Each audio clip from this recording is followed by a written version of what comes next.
Welcome to the Huddle Sports Network, where we're breaking boundaries and redefining podcasting. Broadcasting live on 6 different platforms, we're bringing you the latest in sports like never before. Imagine tuning into real-time discussions, expert analyses, and fan interactions all at your fingertips. Each platform offers a unique experience, whether you're on YouTube, Facebook, or Twitch. We're not just sharing stories, we're creating a community of passionate sports enthusiasts.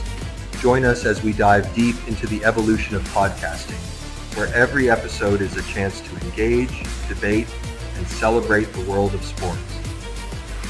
This is where your voice matters and the game never stops. Welcome to the Huddle Sports Network, where we're breaking boundaries and redefining podcasting. Broadcasting live on 6 different platforms, we're bringing you the latest in sports like never before, where sports passion meets podcasting brilliance. I'm Mike, the Bear fan, and alongside Bill, the Packer fan, and our buddy Ken Catalone, we're bringing you an incredible lineup of 38 diverse podcasters. Each one brings their unique flavor to the table, covering everything from game analysis to behind-the-scenes stories. Imagine diving deep into the minds of experts who live and breathe football, sharing insights that you won't find anywhere else.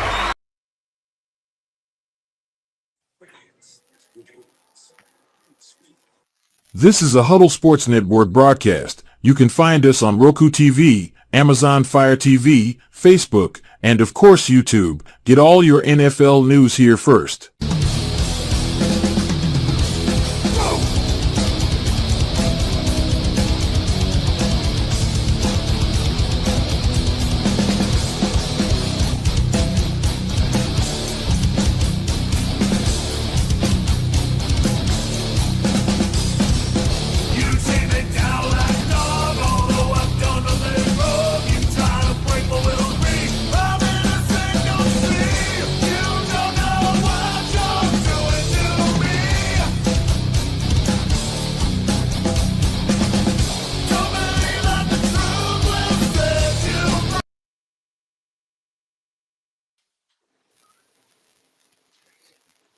All right. Welcome, everybody. It's a wonderful Saturday morning. It's about 5 degrees out, -5 wind chill, and the Vikings are 12-2 after finally not making a liar out of me and Matthew Asteri, and we got a Thank God. What do you guys think? Take it away. We have to address the biggest elephant in the room. We are playoff bound. Absolutely. That's awesome. I love that KFC is picture. one of the most winning coaches that we've had so far through 3 years in Vikings history. Well, actually, I just heard a report 2 days ago. There is a survey that has come out. I don't know whose was surveyed, what was surveyed, but the leading candidate for Coach of the Year is one Kevin O'Connell. Yeah, it's DraftKings. He's minus 150. Yep. So, yeah, I mean, we don't have to hear about the Packers say, like, oh, you're welcome for beating the Seahawks and getting you in the playoffs. We took care of business as we've been doing almost all season at, like you said, 12-2, 7 straight wins. So, didn't need no Packer help. Yeah, that's always nice. So, Jamila, welcome back to Valhalla Hour. It's been a long time. Glad to have you back on the show. What do you think about that game versus the Bears? It had me on sitting on the edge for a few minutes when we played them, because Vikings, typical Viking game. They got to fill out the players and the whole. But I'm glad we got the dub. We came with the dub. You know what I mean? Exactly. I just feel like this game that we about to play tomorrow, I feel like it's a trap game for us. But I think we could overcome it because I like what we got, and I like Kevin O'Connell. I like how he speak positive energy into all the players. I like how he interact with everybody. I like how he sit on the sideline and talk to everybody, especially Sam Darnold. Because when Sam Darnold look like he's not having a good game, I like when everybody come over and just cheer him like, "Come on, you got it." You know what I mean? Get him back in the game. I like that. You know Right. what I mean? This this reminds me of 2009 Vikings. This what I look at it. It reminds me of 2009 Vikings. But I hope we go farther this year. Cause we playing on house money. We was in a rebuild. We not even supposed to be where we at right now. Right. And it's a blessing. So Yeah. Yeah. Well, if I it mean, is like '09, at least we don't have to worry about playing the Saints. Yeah. yeah. oh yeah. Jeez. But We, we do have to worry about, and it's and you're not the first person, Jamel, that's brought up '09. Unless certain things happen, we might end up having to go to Philly. Like if let's say we make it through, if Philly's a top seed, we're gonna have to play NFC Championship if we make it in Philly again, and that's gonna be a Hell nightmare. yeah! Then I'm gonna go and steal one of their seats out of their stadium. yes. Listen, Yes. listen, I listen, love it, buddy. Picasso. I live in Philly. You know, they brutal. I didn't like what they did to my Viking fans in 2017. Like I didn't like it. I was pissed. I was very pissed off with what they did, and I just felt like y'all was wrong because y'all didn't do that to no other fan base that came to Philly. And how much everybody go downtown to Rocky and dress Rocky up, y'all do that to my fans. I don't appreciate that.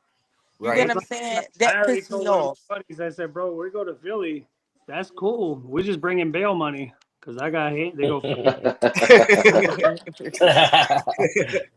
I feel you on that. I definitely do. You know what I mean?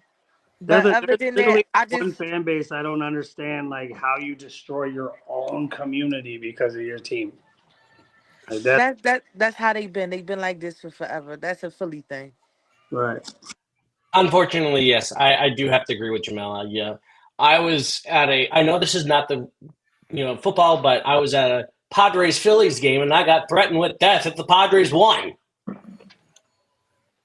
Yeah, Yeah. Philly sports fans are pretty. They're pretty hardcore about Raunchy. stuff. That's not They hardcore, dude. That's they idiotic. raunchy and Yeah. ratchet. Yeah, you say I what mean, not hardcore. Hardcore is not to threaten or hurt somebody because of your team. yeah. Yeah, yeah. Bills fans When are I say hardcore. hardcore, I mean hardcore stupid about shit. Dude, yeah, they're dumb. Yeah. Exactly. Yeah. I That's why went to Philly in 20. Philly's the worst fan base. I go, nah, they're just the dumbest. Like they self-aware. And it's not, and I'm not like, and obviously too, you can't condone the whole fan base because a few of them are bad. But Right. Right. there's I, literally a few that are nice that I've met. well, I went to Philly in 2015 before the NFC Championship game even happened, and I was just wearing a Viking jersey. And I had a cop literally stop me and say, "You might want to go back to your hotel and change. You might get your ass beat." It's like, Mike, okay, thanks for the warning. Yo, you want to know something funny? I had once my dad had took me. Remember a couple years ago, I was so excited to go to a Vikings Eagles game or whatever. I went and it was halftime, and I went to go use the bathroom. Well, I had a little kid throw a cheesesteak at me Really? because I had See, on the Vikings, and God. Yeah. I had to tell him. I said, "Excuse me," because he thought I was from Minnesota. He thought I was an out of towner. I said, "No, I'm from Philly, and I will whoop your ass." see, And Oh, if you know what we I mean? Philly, I And don't he think apologized to me. He did apologize to me. But I said, you can't judge a book by its cover just because I that. represent who I represent. They said You they know what flew I mean? East State Right. guy in Philly. Like, I Let's had a cop. He ended up I going had to a cop stop me once in Philly. I was wearing a Vikings hat, and this was like shortly after the Eagles played the Packers, and the Packers won. And he said, "Hey, fuck the Packers, go Vikings." yeah.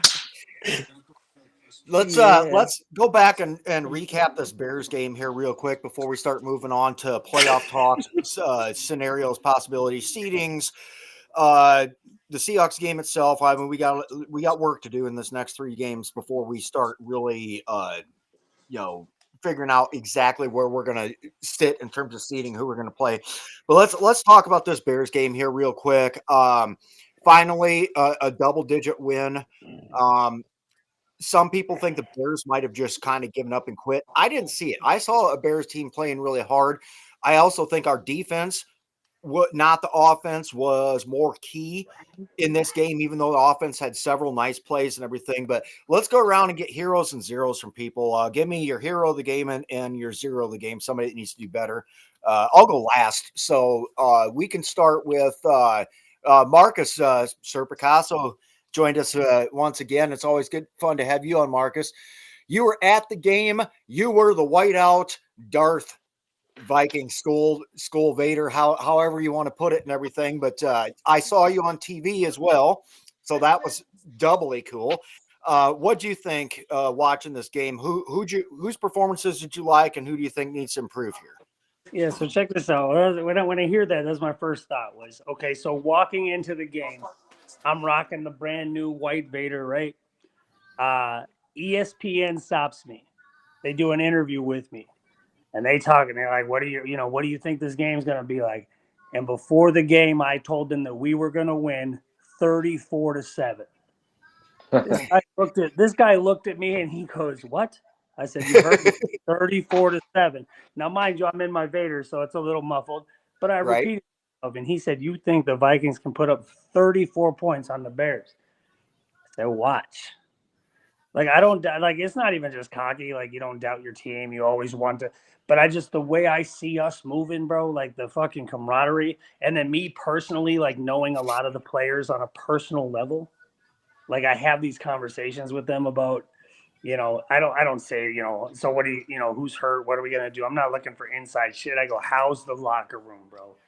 And talking to Cam Bynum, Aaron Jones, these guys are like, bro, they go, this team is special. Like, and Cam even reiterated, he goes, a lot of people say this is special, bro. The team's special. But he goes, like, everybody gets along. Everybody's thriving on this team. The locker room's a riot. He says everything's just great.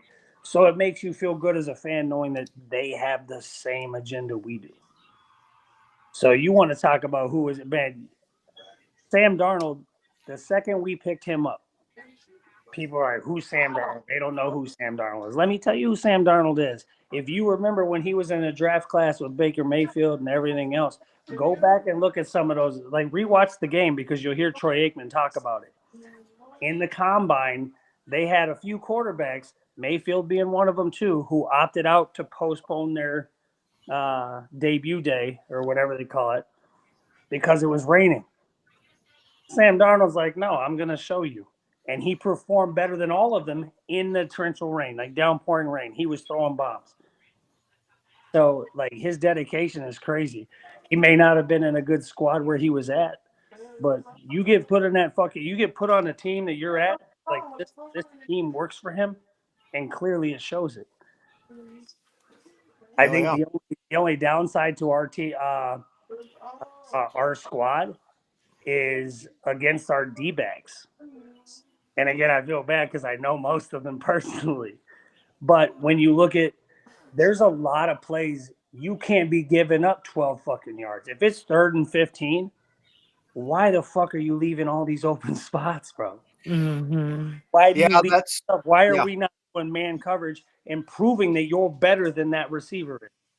Yeah, that's the only thing I hate about our defense. I'm thinking we're gonna do a 3 and out, they let them get a first down. Like, and I'm just like, why? Right. Why? You get what I'm saying? Like, tackle, get him. Like, you know what I'm saying? So I agree with you on that. I definitely do. I think we need to work on that. Brian Flores got to come up with something for that because I don't want to go in the playoffs and no, I don't want that. We got to work on that. One thing that's a good thing to interject right here is we are getting Stephon Gilmore back for this game tomorrow, so that might make a difference on when they start putting people in man coverage too. So is Ivan Pace coming back? Not yet. Not Doesn't yet. look like it. We're probably going to Okay. see. It was real funny. So Hockness, he's one of the super fans for the Seahawks. Yeah. Yeah, he hit me up and he was, bro, I saw you on ESPN as Vader coming to Seattle.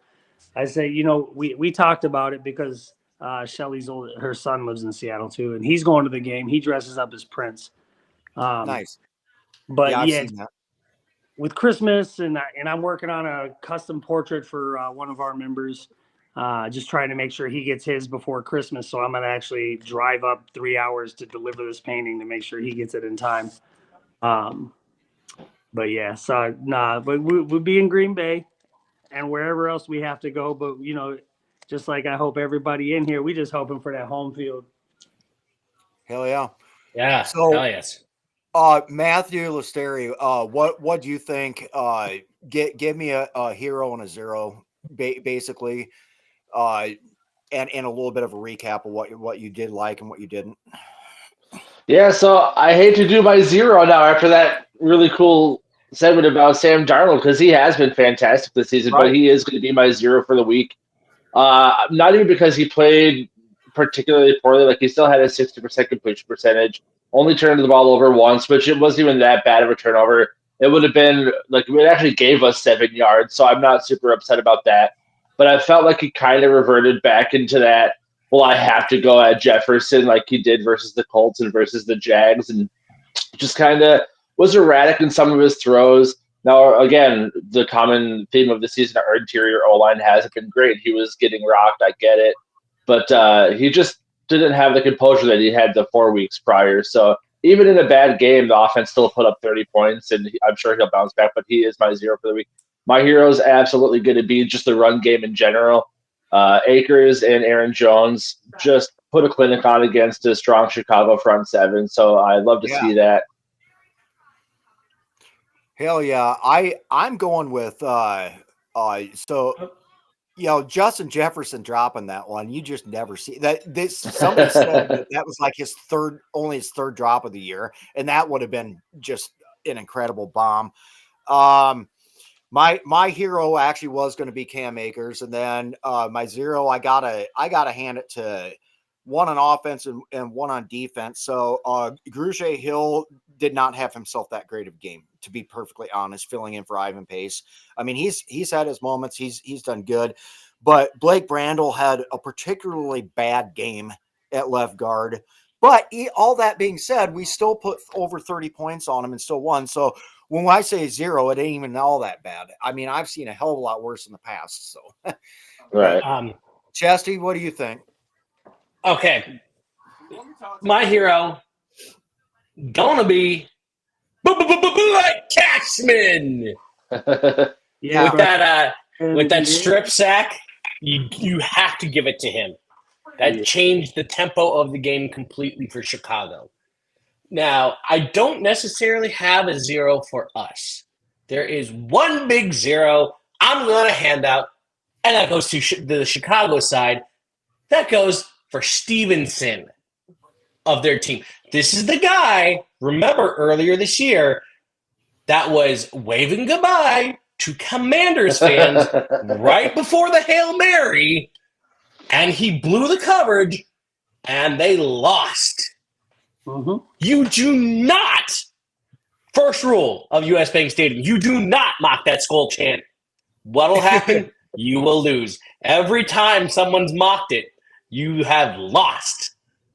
And especially if you're down 10-0. Right, double digits in mocking, yeah.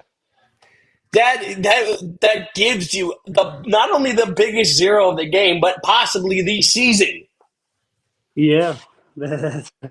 Dude, so I actually had Bo Richter come to our tailgating lot after the game, right? Because he had to Nice. Nice. So, but literally, like, I go to meet this guy and he comes up and, we talked for a minute. We took some photos. He grabbed his painting. But to tell how I was like, bro, you started this game off so fucking fire. The fourth down, they like right on their first, they want to go for it on fourth down. And who comes in is Bo Richter out of fucking nowhere, bro, and shut it down. I said that changed it's those plays right there that adjust our entire momentum throughout the whole game. Yeah. And I know that Chesterton over there, he's my stat guy, right? Like he's going to put it down. He's going to let everybody know what it is. How many third downs and fourth downs did they get on us, bro? They didn't get a chance. It was bad. I mean, our defensive line, our linebackers, bro, we were there, and like we talked about too already, with letting some of those balls get a little further than we wanted them to. But I mean, for the most part, at the end of the day, a W is a W. I don't care if I won by a point or Can not. I say my heroes? Yeah. Absolutely, Yeah. Jamila. My hero is I like our rookie Dallas Turner. Yes. He stepped up tremendously, and I like his energy. I like that young kid. I think he's going to go farther with us. That's my hero. My zero, I don't really have a zero. You know, That's good. besides Sam Donald throwing that pick because he like to force feed JJ, but as time he's going to work on it. But that's all I had to say. But y'all could go ahead on the next one. I'm sorry, y'all. No, Good. no, I clicked the thing a little bit early and everything on that ticker. Don't pay attention to that. Okay. So, well, if you had to have a most defining play of the game and whatever else, to me, it was when Jonathan Grenard came through and laid the sack on Caleb Williams. And I tell you what, it produced one of the funniest memes too, because the look on Caleb's face as he's getting hit, it's funny. Yeah, That's a tone setter. that shit hurts. Oh yeah, that is a tone setter right there. Uh, speaking of which, I kind of put this up here, but what do you guys think of? And we discuss this just about every week, and there's no let off. We haven't been let down yet. Grenard, Van Ginkel, and Cashman. That has to be one of the best free agents Oh man, years in Vikings history, right? Yeah. So far, yeah. Yeah, I I mean, agree. I just can't say enough things about And these for guys. them, though, and those guys, you can see the hunger in them. You can definitely see the hunger in them, and I love it. I'm so thankful Brian Flores got them to come play for us because the chemistry they have on that field is like beautiful. I wanted Van Geekel to get that pick because I'm like, if he get it, that's another pick since running, baby. Like I love Van Geekel since he was in Miami. I loved him. Like and I like Blake Cashman too. I do. It's just like they complement each other.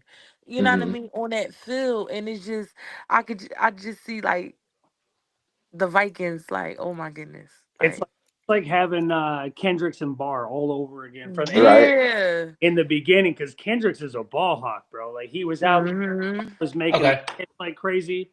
Yeah. Like I Yeah. see the brotherhood in that whole team. Like even on defense, like they all help pick each other up. You know what I'm saying? Right. And they hold each other accountable for different. You know what I'm saying? And I can't forget about my guy number 22, Hitman. He having a good season too. Even though he's quiet on his stuff, but he he he I don't think he ain't skip a beat. He still got it to be the age he is. He I was still just got it. gonna say, too, being at his age, he's not getting beat by these players. He's still Right. like, Yeah. I feel like some of our defense, not only is it the Minnesota Moving Company 2.0, but and Picasso, you know this. You know here in the great state of Minnesota that the bonds you build in hockey, I know this is a different sport, are integral going forward to the point where you could be playing high school hockey or even college hockey together. These Hmm. guys look like they've been playing for years together, yeah, and this there's is their Hmm. first year. camaraderie between them. And I hate to say this, but the meme of Caleb Williams when he's on the sideline looking like he's ready to pass out was the best of the game.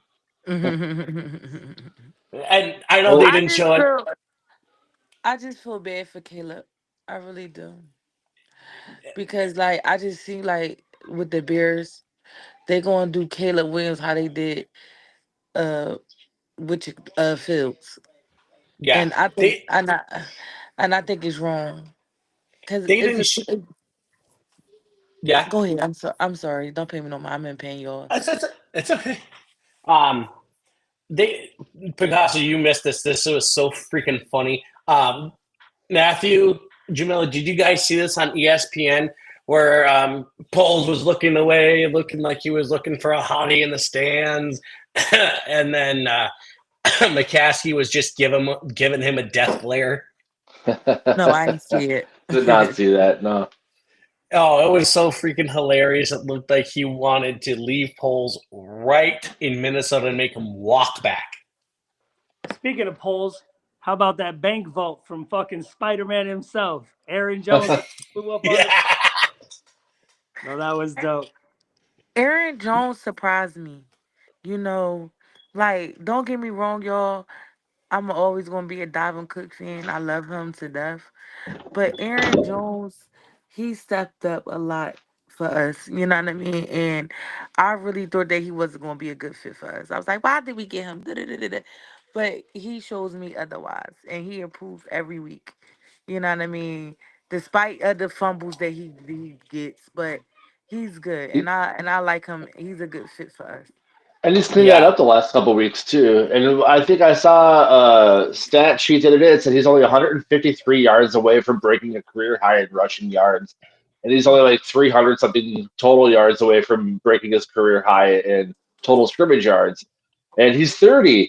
So I mean, granted, Green Bay didn't run him a ton. I think he only averaged like 16 or 17 carries a game in Green Bay. But still, the fact that he's going to break a career high here, most likely, is awesome because we haven't had 1,000-yard rusher since prime Dalvin Cook, That's so what it's we nice to do. have. Green Bay Yeah. players come to Minnesota to have their best season. Exactly. Favre, Let me Jones, talk to my stat guy up top there. probably Zadarius Smith. Hey, but check this out though. Watch, because I claimed it on Monday night. I'm gonna claim it right now. Aaron Jones is gonna have 120 some yards plus against Seattle tomorrow. Ooh. We're gonna need it because it's supposed to rain tomorrow, so we're gonna need him to be efficient. I don't like I brother. Like I said, I don't try to name drop, but there's a few players that when I talk to personally, like there's games they're excited about. There's games they're looking forward to doing this. Like,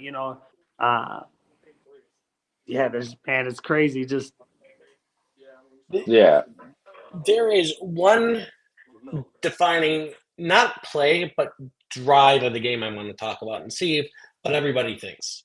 And that is the drive that was first and goal from the 1 for Chicago, and they only got a field goal out of it. penalty. Yeah, Yes, they just can't get out of their way. it's not just them, it's us. Like people, I tell people too when we go to sit down, be fucking loud, bro. yeah. Mm-hmm. Course of their game, they really can't hear. And I'll sit there and I'll reiterate with some of these conversations you have with players, and every single one of them, like, bro, you guys came correct. Like, it is loud in that stadium. Yeah. And on the defense, when they can't hear, you know the offense can't hear. So, Right. That place shakes, man. I like the fan energy when you home because, like, man, I be feeling like I'm at the game. Like when I be having it on my TV and watching it, I be feeling like I'm there. Like the loudness, the grittiness of the fans that get us to keep our players going and motivated. Like I love it. I think we got the best fan base, man, hands down. Like I don't care what nobody say. We got the best fan base ever. and we Yes. travel. And I will That's say the this, thing. Jamila. Yeah, we travel, right? If you think it's loud on TV, try being there. I was just gonna ask you, have you been in the bank before? No, I'm going to get there. God willingly, I'm going to get there. It's like My dad told me because he been there a few times, and he tell me, and that's one of my gifts that I'm going to go. I'm coming to Minnesota to a game. This is my best example of being in the bank. If you are a Vikings fan, and most of you guys who have been in the bank can attest to this, when you watch the Minnesota Miracle game, that pass goes off to Stephon Diggs, he makes the cut around the edge and goes down, and your body gets goosebumps and you freak the fuck out. That's every home game. It is so like the skull when the whole stadium's doing it, like even talking about it, I get goosebumps. Yeah, I mean it is every touchdown that place literally I shakes. can't wait to experience that. I really want to experience that, and I can't wait. It's awesome. It is. I definitely want to experience that. A win nearly brings you I'll to just tears. say this. I'll just say this, and Marcus has seen this. My band runs about 25,000 watts of power. Now we don't crank it. We keep it around 105 decibels, and I've seen it hit 115 to push 118 at US Bank Stadium on any given third down when the opponent has the ball. It's loud in there. When I was there But 2 weeks ago, and Marcus knows how loud it got when Kirk Cousins returned to the point where they got a delay game penalty. You know what's up. Bro, yeah. And then the whole stadium too, after the win, there's like half the stadium's yelling, "You like that?" Oh yeah, that They was so did. much fun. It was dope as hell, yeah.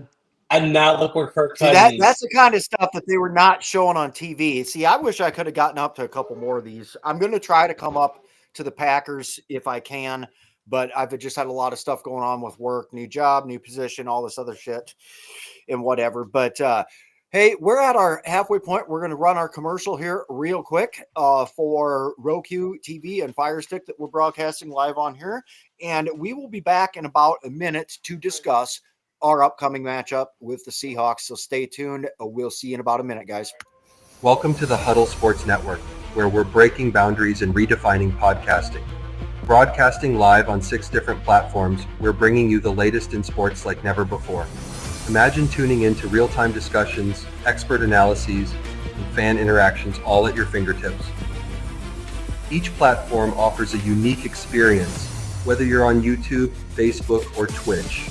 We're not just sharing stories, we're creating a community of passionate sports enthusiasts. Join us as we dive deep into the evolution of podcasting, where every episode is a chance to engage, debate, and celebrate the world of sports. This is where your voice matters and the game never stops. Welcome to the Huddle Sports Network, where we're breaking boundaries and redefining podcasting. Broadcasting live on 6 different platforms, we're bringing you the latest in sports like never before, where sports passion meets podcasting brilliance. I'm Mike, the Bear fan, and alongside Bill, the Packer fan, and our buddy Ken Catalone, we're bringing you an incredible lineup of 38 diverse podcasters. Each one brings their unique flavor to the table, covering everything from game analysis to behind-the-scenes stories. Imagine diving deep into the minds of experts who live and breathe football, sharing insights that you won't find anywhere else.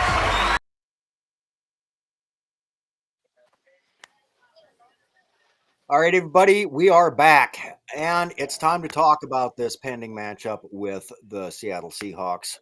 So, as before mentioned, does anybody know, are they running Geno or Sam Howell? Have they made an announcement yet? Looks like Gino. Is it? It's going to be Geno. Yeah, it's Geno playing. So just recapping what we're going to go against, and I do want to put this out there. The last time the Vikings beat the Seahawks in Seattle was 2006. I remember that game very well because the star of that game was none other than Chester Taylor.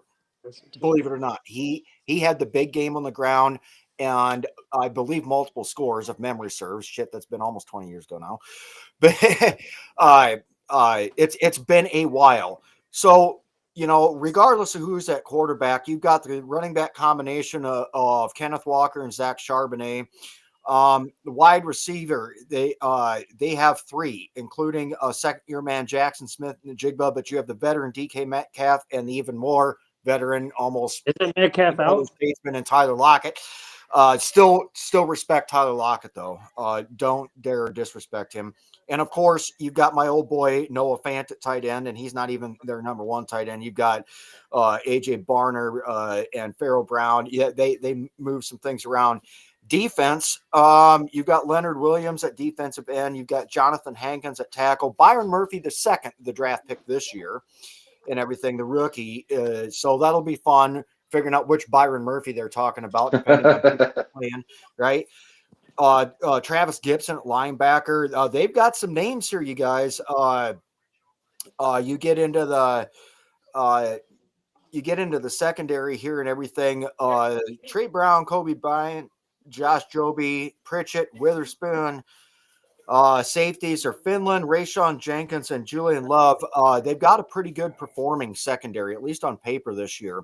Then again, we just saw the Packers go up there last year and pretty much have their way with them.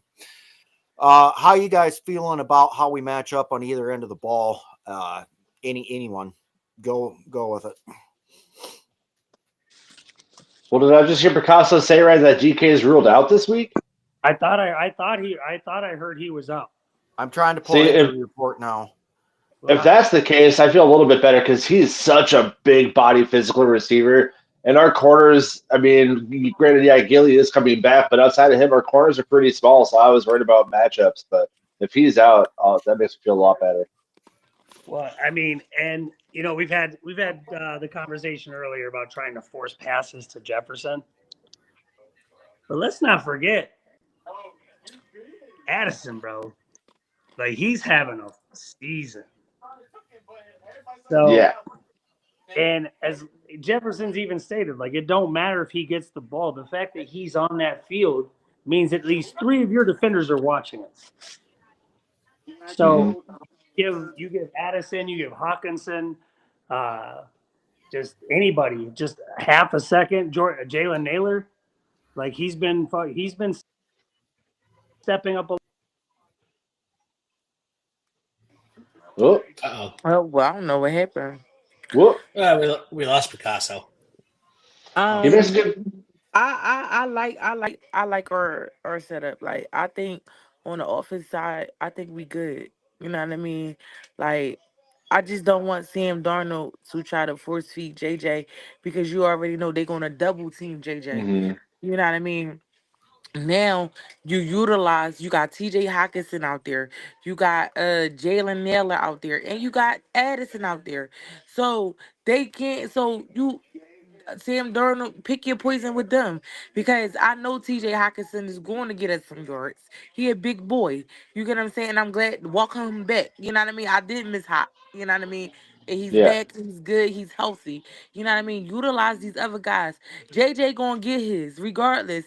JJ gonna get his, but I just need him to have better connections with Naylor, Edison, and Hawkinson. You know what I mean? Feed them the ball too. Spread it around. And I think our run game is going to be sufficient too with Akers and Jones in a bit. My defense, I'm not really too worried about my defense because they always play coy at first. They just try to get a feel of what the other team going to do, and once they get the feel, they attack. That's what I like about Brian Flores. He watch and he like, oh, we gonna play like this for a second. Let's see what they gonna do. And then once we see what they do, they playbook, and then that's when we run the table. I think we're gonna be good. I think if we could contain Geno because he is a running quarterback, he a scrambler. If we could contain him, I think we can beat them in Seattle. So I do have some news for you. There's 3 people that are ruled out as of right now for Seattle. Travis Gibson at linebacker, Brady Russell at tight end, and Kevon Wallace at safety. Everybody else, including Charbonnet, Lockett, DK Metcalf, and Geno Smith, were full participants Friday in practice. Okay. So, yeah, they have a really, really clean injury report. We still have Fabian Moreau and Jalen Redmond. Unfortunately, Jalen did not make it. That's kind of a big one I want to talk about because if anybody's been flashing the past 3 weeks and been that guy that we needed as a big body on defensive line, it's Jalen Redmond. Right. He's been ruled out, unfortunately. It looks like O'Neal, Dallas Turner, Gilmore, Josh Oliver, Quessenberry, Harrison Smith, CJ Ham, and Patrick Jones II. Everybody except for CJ Ham and Harrison Smith was a full participant. They were limited participant. They have a questionable tag. Everybody else should be good to go. Okay. Except Ivan Pace is not in there, obviously, because I believe IR stuff, whatever. So I mean, but as far as that goes, to me, Fabian Moreau did make a couple plays last week at corner, but with getting Gilmore back, that makes this way less severe. That's number 23. I ain't mean to cut you off. Can't remember if it's 23 or 26. I think so. What's his last name? Monroe. Yeah, Fabian Moreau.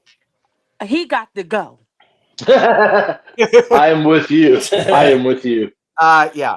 So the only reason why he was in there anyways is because of the injury to Gilmore. But yeah, you're right. I mean, there's times where he really made the Bears look good. There's No, times where I'm like, forget about last week game. Let's talk about the week before where he gave up a PI and he gave up a touchdown. He got to go. Yes. He got to Yep. go. He can't be with us. Like that right there, that pissed me off with him. Like, yo, you gave up a PI when it was like what was like third or something, and we was about to get off the field, and you gave us a PI. Then turn around, you let him score on us. Like, come on, you can't cost us the game like that. No, bro. No, you got to go. Like, I was just so upset with him. I'm sorry, yo, but y'all can finish. I had to get that ran out real quick. I'm Oh not no, worried with Redmond out. I'm really not because now we have Gilmore back. We got a little bit better with Gilmore coming in. I think we'll be okay. Now, I've been looking at all the betting on, so it's depending on who is your betting provider. It's between 3 to 4.5 point favor for us. We are supposed to cover the money line, and the money line is showing us at minus 225. The over-under is 42.5. Most of everybody that I've seen, except for one called Dimers, has us winning. ESPN has given us a 60% chance to win this game. yeah. Basically all the predictions that I saw was picking Minnesota, and it varies between 3 points to 7 points. I think the largest I seen was like a 10-point spread. I don't know. I mean, historically, it's been very tough sledding for us going into Seattle. And it doesn't matter. I mean, Seattle's had a really good team year in and year out most of the time over the past 12 to 15 years. But it's still been a tough place for us to play on the road. I'm not ready to give score predictions yet, but I think we need to let's pump the brakes here a little bit because I want to put. I can't put this up. Hold up. Well, there's one. Go ahead. While you're doing that, there's one thing I'm going to cover. So, bookies.com says the loud and boisterous 12s are going to be a problem for us. Problem with that scenario. Whatever the Seattle Stadium's called, it used to be CenturyLink Field. I don't know what it is now. It's partially covered, meaning like it's only on the fan side. We play in a fully covered field with louder fans than that. Do you really think someone of a lower tier like that could stop us? No. No, we play louder. Get that shit out of here. And I like our chances because I know the fans is going to go to the game. Because this season, what I seen this far this season, going away, I seen Viking fans traveling. And they coming and they taking over everybody's house. That's what I love about it, too. Yeah.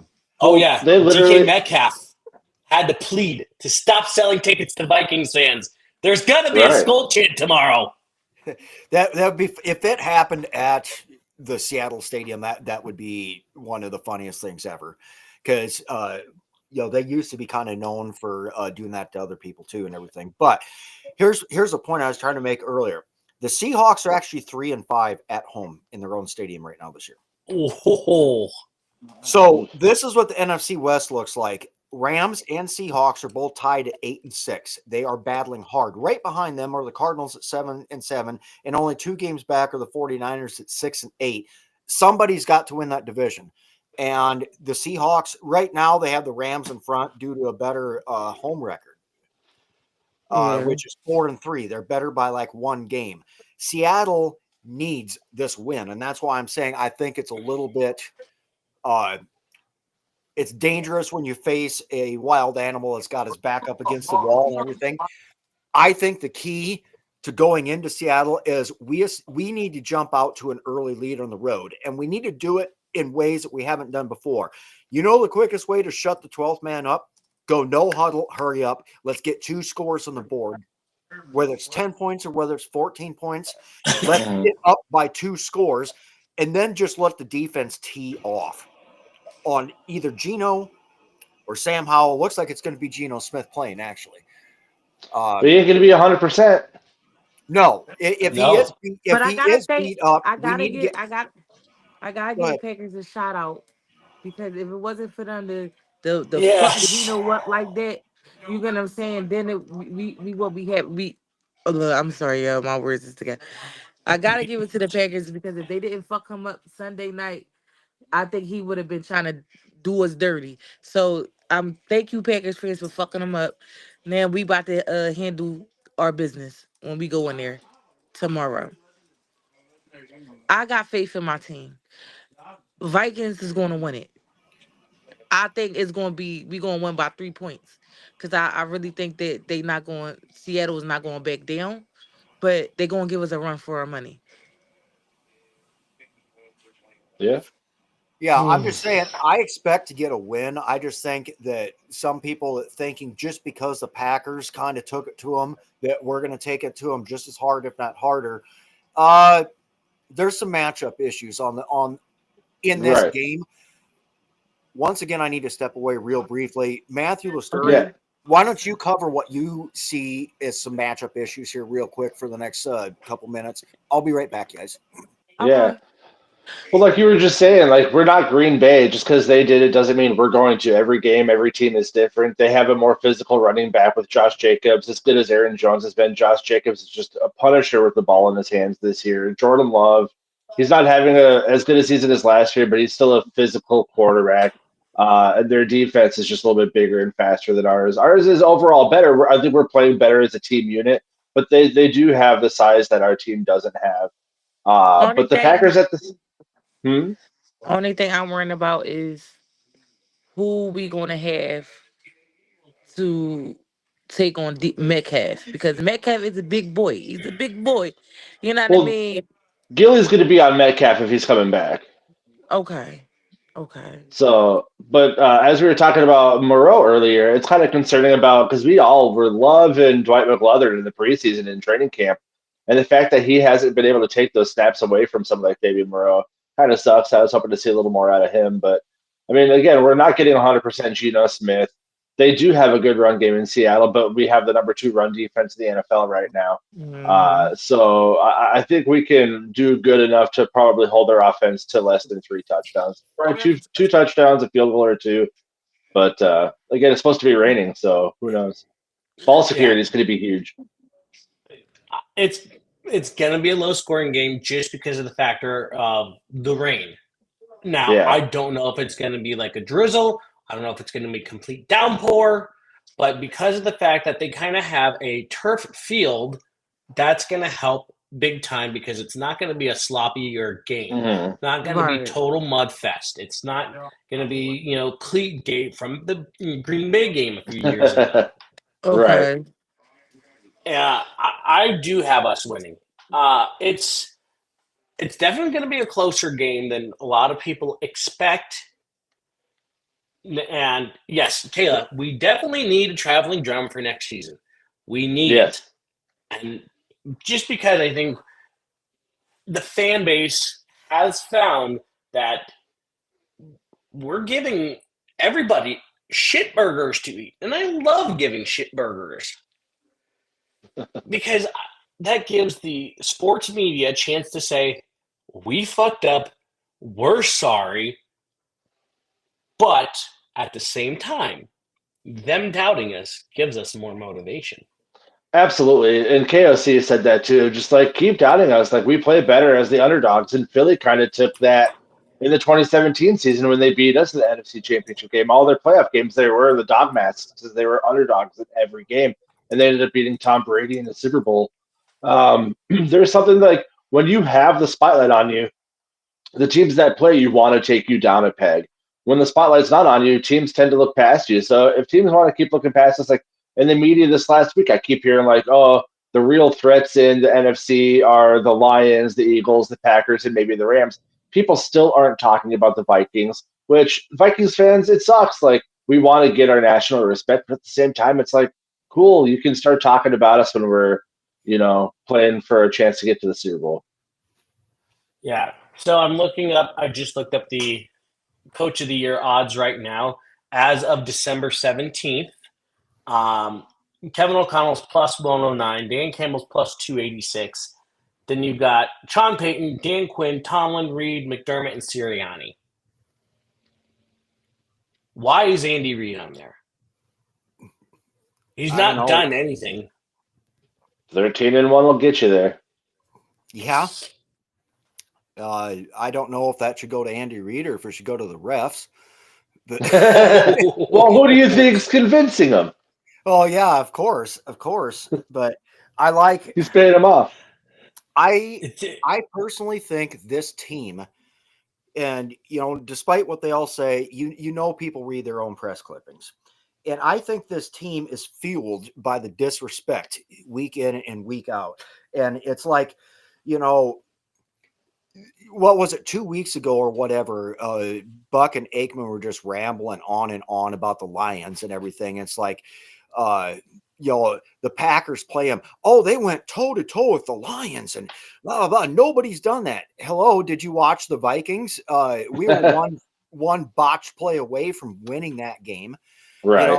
It's like, I mean, it's literally on a national level. It's like, and I don't know if it's just because Sam Darnold is the quarterback of the Vikings that people are just going to discredit. It's funny because the analysts are picking the Vikings every week now, except for when they're not.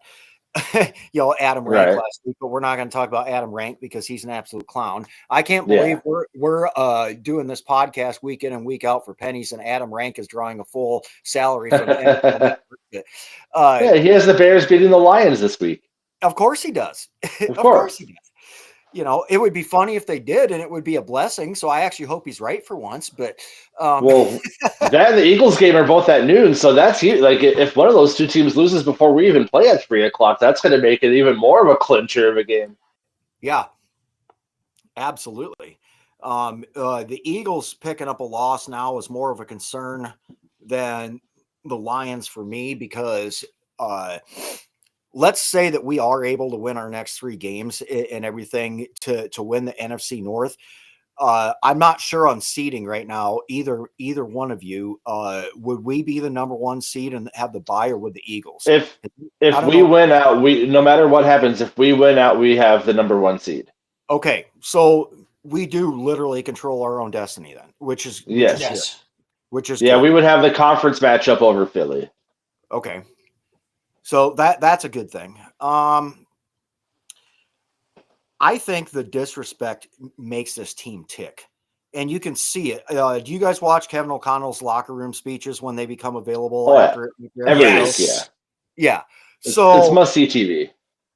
Just the vibe and everything. I think the Vikings do right now and always have thrived off of being the underdog, even if on paper, on matchups, they're favored to win. Just the disrespect throughout the league and everything on the Vikings, the disrespect from the media and everybody, I swear to God, all these people on TV, you're contractually obligated and you get a, $25,000 cash-free bonus if you pump up the Packers, even if they suck.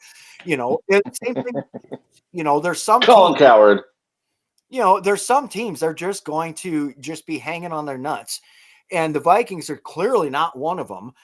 And I think the team recognizes this. I think the team feeds off of it. I think the team's fueled by it. And I really want to see them go out on both sides of the ball in the first quarter and just come out with an energy that Seattle can't match, run the score up so we can play with a lead, which really benefits our pass rush. And if we can do that, I think we're in good shape for this. I don't know. What do you guys think? Yeah, no. Yes. Yeah. Colin Coward had the Packers as his number 3 threat in the NFC, and he had the Minnesota Vikings at 8. And there was this narrative like, well, the Packers were in the playoffs last year. They have that playoff experience. Let me see. Stephon Gilmore was in a Super Bowl. Aaron Jones has been in the playoffs. Jefferson and Addison and this entire O-line were in the playoffs in 2022. Or I guess not Addison, sorry. Kevin O'Connell coached in Hawkinson's been in the playoffs. Kevin O'Connell literally coached as the offensive coordinator in a Super Bowl. Most of the players on this team have been in the playoffs. The Houston last year, they were in the playoffs. So Cashman was in it. Grenard was in it. Van Ginkel's been in the playoffs in Miami. So collectively as a team, no, we haven't been in the playoffs as a unit. But the vast majority of the players on this team have playoff experience. They've been in that moment. So if you're going to say that, well, it's the playoff experience. Right, exactly. And I want to answer one of our commenters. Sarge, we are the Rodney Dangerfield of the NFC. We do not get any respect. And what are you looking more forward to seeing? Justin Jefferson gritty in the end zone, or whatever the hell Josh Metellus and Cam Bynum come up with? Absolutely the touchdown. Yes. No, I need those celebrations.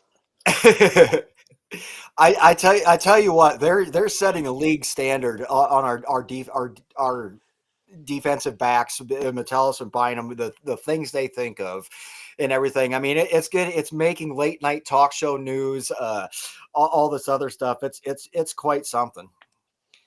Is there a way they could do a Sleepless in Seattle dance? You've got mail. One of them can dress up as Meg Ryan.